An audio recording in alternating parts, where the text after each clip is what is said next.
નમસ્કાર મિત્રો, પેરના ન્યૂઝમાં આપનું સ્વાગત છે। આજ રોજ નસવાડી ટાઉનમાંથી 30 જેટલા યુવાનો જાંબુઘોડા જંડ હનુમાન મંદિરે પગપાળા જવા રવાના થયા। આજ રોજ નસવાડી પશ્ચિમ શ્રાવણ માસના લઈને હિન્દુ ધર્મની અનેક આસ્થાઓ જોડાયેલી છે, જેથી શ્રાવણ માસના છેલ્લા શનિવાર હોય અને નસવાડી ટાઉનમાંથી રાયનગોડા વિસ્તારમાંથી 30 જેટલા યુવાનો છેલ્લા 23 વર્ષથી સળંગ જાંબુઘોડાના જંડ હનુમાન મંદિરે પગપાળા દર્શન કરવા જાય છે। આ યુવાનો શુક્રવારે 12 વાગે નસવાડીથી રવાના થયા છે અને નસવાડીથી લગભગ 60 કિલોમીટરના અંતરે કાપીને શનિવારે વહેલી સવારે જંડ હનુમાનના મંદિરના દર્શન માટે પહોંચી જશે। જ્યારે નસવાડીથી પગપાળા જતા સંઘને જોડે દર વર્ષે યુવકને વધારો થાય છે અને પગપાળાથી દર્શન માટે પહોંચે છે।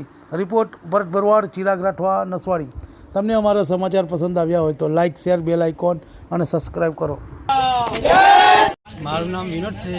આજથી 23 વર્ષથી અમે પગપાળા યાત્રા જન હનુમાન જઈએ છીએ નસવાડીથી રાયનગોડા વિસ્તારમાંથી। આજે 23મું વર્ષ થશે અમારે પગપાળા જવા માટે, તો અમે આ તૈયારી કરીએ છીએ જવા માટે। કેટલા વાગે તમે અહીંથી અમે 12 વાગે નીકળશું, એટલે ત્યાં આરતીના સમયે 5 વાગે ત્યાં પહોંચી જશું મંદિરે। દર્શન કરીને પછી રીતે આવીશું। શું નામ તમારું? મારું નામ વિનોદ છે।